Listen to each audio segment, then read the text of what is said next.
Et vous voilà de retour sur le plateau de Smart Tech que vous regardez sur la chaîne Bismart en direct dès 11h chaque matin. Alors dans cette deuxième partie de l'émission, on va retrouver notre zoom quotidien sur une innovation bien sûr. Mais d'abord, nous allons commenter l'actualité de la tech qui est assez mouvementée, je dois dire. Commentaire avec Alain Staron, le disrupteur, fondateur d'Amborella. Bonjour Alain. Et Mikim Chikwi qui est désormais une habituée aussi de Smart Tech, PDG Europe, Afrique et Moyen-Orient de Weborama. Et puis nous aurons également par téléphone Patrick Labarre, qui est le directeur de la marketplace Amazon.fr, pour faire un point sur ce Black Friday édition 2021 dans un contexte quand même de pénurie. Et nous aurons aussi au téléphone, je l'espère, ça tout dépend de l'heure d'arrivée de son train, Étienne Degas, président d'Infranum, qui nous parlera des années Stéphane Richard, puisque oui, donc Stéphane Richard, le PDG d'Orange, a annoncé sa démission au conseil d'administration hier soir. Alors, on commence ce débrief, allez, avec un peu de projet qui nous emmène un peu plus loin que l'année 2022, puisqu'on parle de 2025 pour la naissance d'une Apple Car. On avait un peu oublié ce projet d'Apple de construire une voiture autonome, et puis ça revient sur le devant de la scène, Alain. Ça revient. C'est une fuite de plus. Apple, ils ont l'habitude de sortir le bon produit au bon moment. Clairement, la voiture autonome, c'est encore un peu tôt. Ah. Donc, pourtant, il y en a un qui s'appelle Elon Musk qui est convaincu depuis des années qu'il est temps de s'y mettre. Mais c'est pas parce qu'il est temps de s'y mettre. Enfin, il y a ceux qui essuient les plates, qui démarrent avec plein de... Elon Musk, on l'a dit l'autre fois, ils ont quand même eu quelques procès parce que la voiture marche pas encore si bien que ça. C'est vrai. Bref, la technologie est encore en phase de maturité et Apple l'a montré, que ce soit les iPods, l'iPhone, l'iPad, l'ensemble de ces produits, il les sort au bon moment et effectivement, il rafle le marché. Il rafle le marché parce que attends, ça c'est pas fait, là, vous racontez déjà la fin de l'histoire. Oui, voilà, c'est vrai. On peut se tromper.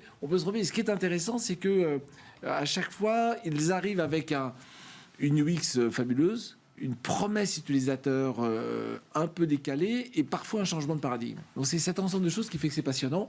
Aujourd'hui, ils disent rien, à part qu'ils débauchent tous les gars de toute l'équipe d'Elon Musk, de Tesla, et on n'en sait pas beaucoup plus. On voit des photos, la voiture est très jolie. Bon. Mais c'est toujours une voiture avec un volant, donc il y a un truc qui ne va pas encore, quoi. Ah, moi j'ai vu un prototype sans volant, sans pédale. Ah, très bien. J'ai vu un prototype sans volant, sans pédale. Alors, ils débauchent Elon Musk, mais ils ont un taux de turnover comme ils n'ont jamais vu. Parce que d'habitude, chez Apple, on ne bouge pas, on est fier du produit. Et le produit fait la com. Et il n'y a pas besoin finalement de marketing autour. Là, ils se disent peut-être qu'ils sont sur un terrain un peu plus glissant, donc ils anticipent, ils regardent comment ça peut se passer. Ce ne sont pas des professionnels de la construction automobile. Ça reste quand même une automobile avec, entre guillemets, tous les dangers, je ne vais pas faire peur, mais que ça comporte, parce que une voiture autonome, puisque c'est ce qu'ils annoncent, après ils disent, bon, peut-être que ça ne sera pas si autonome que ça, on verra, on ajustera en fonction d'eux. Oui. Mais le dernier prototype que j'ai vu, c'est une sorte de carré. On est assis les uns en face des autres et il n'y a rien du tout.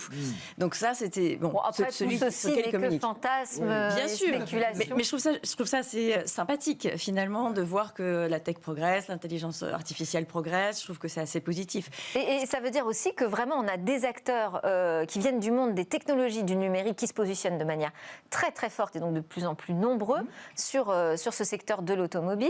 Et je voulais vous faire réagir à une autre actu, vous allez me dire qui n'a rien à voir, mais c'est quand même ce secteur de l'automobile, c'est Ford et General Motors qui nous disent nous on va s'intéresser aux semi-conducteurs. Tiens. Mais oui. Alors, juste pour la fin de la première chose, ça fait quand même quelques années qu'au CES, on voit des grands de l'électronique grand public se lancer dans la voiture. Oui. Il y a Samsung, il y a les LG qui sortent ils disent en fait la voiture c'est un cockpit sur roue. Tesla disait la voiture c'est un iPad, enfin une tablette sur roue.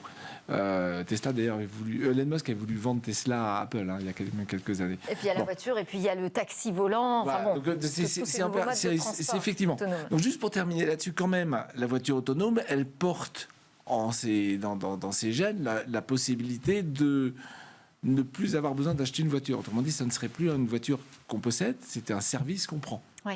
Donc pour Apple, c'est un truc un peu nouveau. Alors ils veulent vraiment aller vers le service, mais c'est plus un service porté par un produit que je vends à chacun des particuliers, c'est autre chose. Donc là, le business model n'est pas super clair. Ils ont pas shifté vers un business model qui est à la Lyft ou à la Uber, etc. Tout à fait, parce qu'ils disent que possiblement ils vont commercialiser comme une voiture individuelle. C'est le grand sujet. Voilà, ils n'ont pas encore annoncé ce qu'ils allaient faire. Mais pour revenir sur les composants, voilà, sur les composants, les constructeurs plus traditionnels qui Oui, eux s'intéressent aux composants parce qu'ils ont besoin d'approvisionnement. Puisqu'ils s'approvisionnent pour 75% des produits dans une usine à Taïwan, avec tous les problèmes géopolitiques que Taïwan subit en ce moment. Donc le sujet est très compliqué. Donc ils essayent de relocaliser la production pour être un peu plus indépendants, et en tout cas moins dépendants de la Chine. Ça veut dire qu'il va falloir qu'ils trouvent des bons partenaires pour ça. Alors, ils en ont listé, mais la question qu'on se pose, même sur la voiture, même sur Apple, pardon, la majorité de ces composants sont fabriqués en Chine et à Taïwan, hein, ou en Asie, en Corée, au Japon. Bon. Quid? Alors, sur le côté composants, on est en train de relocaliser. Ça va prendre 2 ans. Mais Intel fait des usines, Samsung fait une usine, ça a dû annoncer hier ou aujourd'hui dans le Dakota, non, mais quelque part aux États-Unis. Bref. Donc, la relocalisation des composants est en cours. C'est Renault qui disait que 50% de la valeur d'une voiture sera logicielle. Si 50% de la valeur logicielle, le logiciel, il tourne sur des composants, des microprocesseurs, des choses vraiment dont on a besoin de composants. Maintenant, quand vous regardez un PC, je ne sais pas quelle est la part de la valeur du PC qui est dans les composants, mais elle est énorme. Autrement dit, le fabricant de PC, il fait un peu d'habillage autour d'un cœur qui ne lui appartient plus. Donc si on dit d'une part le moteur est électrique, donc il coûte 10 fois moins cher qu'un moteur thermique, point numéro 1, et mes experts ancestraux sur le thermique n'ont plus de valeur, très bien. Si d'autre part on dit que toute la valeur ajoutée, elle est électronique, effectivement il y a des questions à se poser si on vous paraissait juste le carrossier.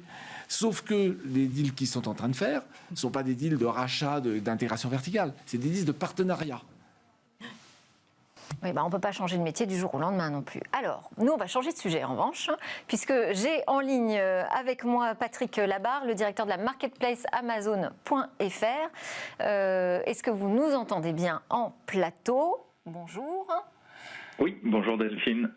Merci de prendre un peu de temps pour nous parler de ce Black Friday 2021. Ça m'intéressait de savoir comment ça démarrait, puisque finalement c'est demain, mais en fait ça a déjà démarré ce Black Friday. Comment ça se passe aujourd'hui? Est-ce qu'il y a un rythme d'achat accéléré par rapport à la saison précédente, par exemple? Alors, vous savez, il est un petit peu tôt pour le dire, mais on est ravis effectivement de confirmer que l'événement Black Friday d'Amazon a déjà démarré aujourd'hui à minuit et il vient clôturer une semaine de promotion qu'on a lancée effectivement lundi dernier. Donc, on va voir les résultats, mais on a préparé des milliers d'offres et de bonnes affaires pour nos clients et en particulier, vous le savez, des milliers d'offres sur les TPE et PME françaises. Elles sont aujourd'hui 13 000 à vendre sur Amazon et on invite les clients, bien sûr, à venir se donner des idées de cadeaux pour leurs proches et aussi découvrir ces TPE et PME dans les différentes boutiques. Des cadeaux made in France, peut-être sous le sapin cette année un peu plus que d'habitude, on verra.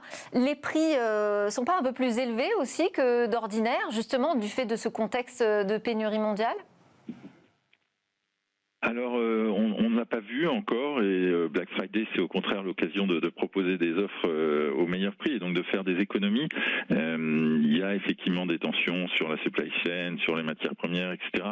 Aujourd'hui, on ne l'a pas vraiment vu se refléter dans l'offre ou dans les prix. D'accord. En termes de produits, quels sont les produits phares qui partent là pendant le Black Friday? Ouh là là, il est trop tôt pour le dire et vous savez, Amazon en France, Amazon.fr, c'est plus de 400 millions de références produits différentes, donc chacun peut y trouver son bonheur. Traditionnellement, c'est sûr, l'épicerie, les jeux, les jouets, mais aussi la cuisine à la maison, l'hygiène, la santé, enfin les vêtements, toutes les catégories sont très fortement sollicitées au moment de Black Friday et j'ai pas les dernières tendances à vous livrer. Et en termes justement d'approvisionnement, de livraison, est-ce qu'on risque d'avoir des tensions ou des rallongements des délais? Aujourd'hui, on le voit pas. Et pour les clients qui commandent, non, bien sûr, Amazon s'engage à livrer vite, très vite même. Donc, il y a peut-être des tensions sur la supply chain, mais beaucoup plus en amont. C'est pas le client qui les verra. D'accord. Merci beaucoup. Je vais vous laisser retourner parce que c'est quand même un jour assez chaud pour vous, j'imagine, aujourd'hui. Top départ du Black Friday sur la marketplace Amazon.fr. Merci beaucoup, Patrick Labarre. Un mot sur ce Black Friday cette année? Vous vouliez dire quelque chose là-dessus? Je trouve que Black Friday, c'est un peu Est-ce que c'est la préparation de Noël? Pour moi, c'est la stratégie FOMO, Fear of Missing. Fear of Missing Out, pardon, pour le O, qui manque. Donc voilà, il y a cet engouement shopping. Ça a perdu un peu de magie, Je trouve, enfin, moi j'ai vécu aux États-Unis, Black Friday après le Thanksgiving, il y avait une magie, quelque chose. Là, je trouve que c'est un peu perdu de magie et je trouve que c'est dommage. Et en même temps, l'e-commerce a complètement shifté. Il y a une croissance phénoménale, donc c'est plutôt positif. Je pense que le Covid ou la Covid a changé les habitudes de consommation, donc c'est important. Et après, ça sur Weborama, vous regardez ou plus on le voit, on le voit, mais en fait, le comportement, l'insight de fond, enfin le comportement qui précipite sur ces achats, c'est ce comportement d'avoir peur de manquer. Voilà, le fameux FOMO. Oh, voilà, il y a cette promo et si je la manque, qu'est-ce qui va se passer dans ma vie?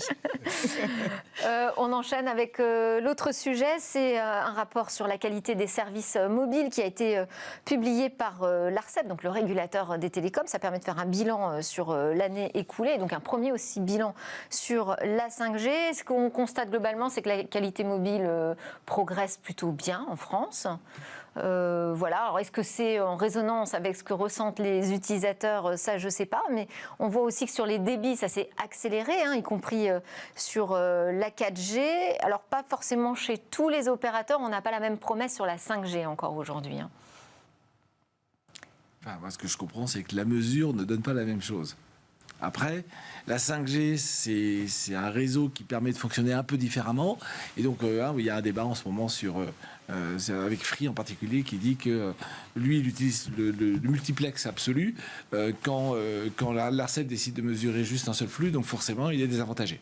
C'est ça. En fait, il y a le choix entre couvrir un maximum de territoire avec un maximum d'antennes ou se concentrer sur les puissances les plus importantes pour offrir le plus de débit. C'est là où on voit les différences. Ouais. Alors après, j'ai envie de dire, c'est une des dernières fois qu'on va s'intéresser comme ça à cet observatoire. Ouais. Pour quelle raison? En fait, d'une part, on utilise de plus en plus de données, mais d'autre part, nos objets se mettent à utiliser des données. Et c'est une bonne nouvelle, ça va relâcher notre temps de cerveau, parce que honnêtement, moi j'en ai plus, donc je ne savais même pas que c'était maintenant. Bref, donc... ça veut dire quoi? Ça veut dire que les objets vont se mettre à utiliser toutes ces fréquences. Et c'est là que la 5G est une excellente nouvelle, parce que dans les objets, il y a les robots qui permettent d'améliorer l'agriculture, le rendement de l'agriculture. Donc c'est juste excellent pour l'écologie, c'est juste un message. Bref. Et ça veut dire quoi? Ça veut dire qu'il va falloir commencer à se poser la question, non pas de mesurer ce qu'on constate avec nos appareils directs, mais ce que constatent les objets qui nous rendent service. Voilà. Et donc, utiliser les nouvelles normes qui sont sorties. Genus a annoncé... C'est-à-dire que la question des débits aussi sera plus forcément peut-être aussi cruciale demain quand on aura de la vraie 5G, parce que ce n'est pas encore le cas. Oui, mais ce que je disais, c'était moins ça que dire que maintenant, on a des capacités de transmettre beaucoup d'informations à très bas débit et très basse consommation. Absolument. Donc, c'est encore très écologique. Et tout ça, c'est pour libérer la puissance de tous les objets qui nous entourent. Donc, un truc qui vient de sortir, c'est Obgenus, qui est le premier en France à dire « je suis LTEM et NB-IoT ». Alors, ça peut paraître du charabia à tout le monde, mais quand on parle de Sigfox, la fin de Sigfox, c'est LTEM et NB-IoT. Voilà. Donc, maintenant, c'est acté. Ce sont les standards mondiaux. C'est ce qui permet de multiplier les objets connectés. Mais ça, on peut faire confiance à l'ARCEP pour nous mesurer très prochainement la qualité Exactement. de ces réseaux à bas débit. Et les usages. Et les usages. Et les la question, c'est que les usages sont plus des usages directs. C'est ma machine à laver qui va avoir son propre usage. Donc, voilà. Alors, je vous propose, puisque ce qu'on peut dire quand même globalement de ce rapport sur la qualité des services mobiles, ce qu'il en ressort, c'est quand même que Orange, l'opérateur historique, est plutôt le très bon élève sur à peu près toutes les questions qui ont été abordées dans ce rapport. Donc, ça me fait une transition excellente pour passer la parole à Étienne Degas, donc, qui est au téléphone avec nous. C'est le président d'Infranum. Infranum, c'est en fait une fédération de la filière infrastructure numérique, ça va des fabricants de câbles jusqu'aux opérateurs en passant par les installeurs, les équipementiers. Étienne Degas, bonjour. Je voulais vous entendre en particulier réagir à l'annonce de la démission de Stéphane Richard hier soir au conseil d'administration d'Orange à la suite de l'annonce de sa condamnation à 1 an de prison avec sursis dans l'affaire Tapi. On ne va pas commenter l'affaire. Moi, ce qui m'intéresse, c'est qu'est-ce que ça veut dire un départ comme ça précipité chez un opérateur aussi important qu'Orange, après en plus 11 années de gouvernance, Stéphane Richard. Bon, alors déjà, effectivement, je ne commenterai pas la décision de justice, mais pour Orange, la transition était quelque part déjà en cours, puisque comme vous le savez, son mandat, qui était le 3e, arrivait à échéance. Et l'État était, en tant qu'actionnaire majoritaire, avec le conseil d'administration, en train de préparer la suite, avec, comme vous le savez également, une direction bicéphale, avec une présidence dissociée de la direction générale. Donc finalement, ça ne fait qu'accélérer le processus, et je ne vois pas en quoi ça déstabiliserait cette belle et grande maison qui est Orange. Et ce que vous pouvez dire de ces années, Stéphane Richard, quand même quand il est arrivé, il y a eu un premier séisme avec l'introduction sur le marché de Free Mobile. Il y a eu aussi tout le déploiement et les investissements majeurs dans la fibre optique, le lancement d'Orange Bank, encore une diversification. Qu'est-ce que vous retenez, vous, de ces un peu plus de 10 années de Stéphane Richard chez Orange ? Alors, la première chose que je retiens déjà, c'est qu'il a pacifié France Télécom, puisque vous vous souvenez qu'il est arrivé après quelques suicides de salariés de France Télécom, et il a réussi assez rapidement, en prenant la tête d'Orange, à pacifier l'entreprise, et c'est pas moi qui le dis, c'est les salariés d'Orange. Après, pour moi, le plus gros marqueur de ces 11 années de présidence, c'est quand même l'investissement massif dans la fibre optique. Il est le seul opérateur en Europe à taille comparable à avoir autant investi dans la fibre optique, parce que c'est une réelle croyance chez lui que la fibre optique est effectivement l'avenir. Et aujourd'hui, c'est facile à dire, mais il fallait, au moment où il a pris la décision d'investir massivement, convaincre tout le monde, et notamment les marchés, mais j'imagine qu'on y reviendra. Sinon, sur la diversification ou les diversifications, il y a l'Afrique notamment, où Orange est devenu assez puissant, pour pas dire très puissant. C'est, je crois, plus de 2/3 de la croissance d'Orange à l'heure actuelle, le continent africain. Et il y a, vous l'avez cité, Orange Bank. Orange Bank est finalement la suite logique de ce que Orange a créé en Afrique avec Orange Money. Et c'est tout simplement la transcription en France de ce qu'Orange a fait en Afrique. Alors après, est-ce que c'est un succès, pas un succès ? 1,6 million de clients, je crois, avec des coûts qui sont peut-être un peu supérieurs. Mais dans tous les cas, c'est une diversification notable et qui est forcément valorisable, même si, encore une fois, les investisseurs financiers, vu le cours de bourse, n'ont pas l'air de valoriser Orange Bank comme une diversification au sein d'Orange. Effectivement. Alors, Stéphane Richard a tweeté hier soir, assez tard d'ailleurs, pour dire au revoir à ses équipes. Il y a toutes mes chères équipes d'Orange qui m'ont témoigné aujourd'hui leur soutien et leur affection. Je veux dire ma profonde gratitude, la fierté que j'ai éprouvée tout au long de ces 11 années à être leur capitaine dans les bons et les mauvais jours. Parce qu'il y a eu aussi quand même des mauvais jours. On a d'ailleurs en tête très récemment cette panne nationale sur les numéros d'urgence. Et vous, en tant qu'infranum, vous êtes particulièrement préoccupé par la question de couverture des territoires, par le terrain. Comment vous percevez l'action d'Orange avec Stéphane Richard à sa tête sur ces sujets ? Déjà, je reviens sur la fibre. C'est quand même lui qui a assumé le virage. Alors le virage d'abord sur ce qu'on appelle les zones très denses et les zones moyennement denses, avec le fameux appel à manifestation d'investissement. Mais il a également pris un pari qui était absolument pas évident pour Orange, qui était d'aller exploiter des réseaux qui lui appartiennent pas, c'est-à-dire les réseaux des collectivités territoriales au travers des fameux réseaux d'initiative publique, puisque les réseaux d'initiative publique appartiennent aux collectivités locales, qui aux régions, départements, et Orange sous forme de délégation de services publics, de concession ou d'affermage, exploite aujourd'hui ces réseaux et ces réseaux qui lui appartiennent pas. Et donc c'est vraiment pour moi, une des avancées majeures du mandat de Stéphane Richard, d'avoir accepté le principe d'exploitation de réseaux détenus par des tiers. Alors, Stéphane Richard, son départ sera opérationnel véritablement d'ici la fin, ou plus tard en tout cas le 31 janvier 2022. Mais je sais que vous, Étienne Degas, vous allez aussi quitter la présidence d'Infranum pour de toute autre raison, vous allez sans doute nous expliquer. Mais dès le 9 décembre, quels sont les chantiers que vous laissez à votre successeur ? Alors il y en a un certain nombre. C'est d'abord la complétude, puisque nous avons aujourd'hui rendu au 30 juin 2021 deux tiers de locaux raccordables dans notre pays. Il y a simplement un tiers des locaux qui sont raccordés, qui sont donc clients à la fibre optique. Donc il y a encore énormément de travail à faire, même si effectivement le TGV est lancé à 300 km/h et on ne l'arrêtera pas. Hein. On ira bien fibrer, alors pas 100%, mais 99% du territoire d'ici 2025. Donc ça, c'est le premier des chantiers. Le deuxième, c'est évidemment le déploiement de la 5G. Hein, vous en parliez juste avant. La 5G, comme vous le savez, on en est au début de l'histoire. Donc là, il y a un grand gisement pour nous, pour les entreprises membres d'Infranum, de chiffre d'affaires et évidemment d'emploi. Il y a le décommissionnement du réseau cuivre d'Orange, qui est un sujet assez vaste, puisque vous savez qu'on a ce fil de cuivre qui relie l'ensemble des locaux de notre pays et qu'il va bien falloir déposer une fois que la fibre sera déployée sur les territoires à 100%.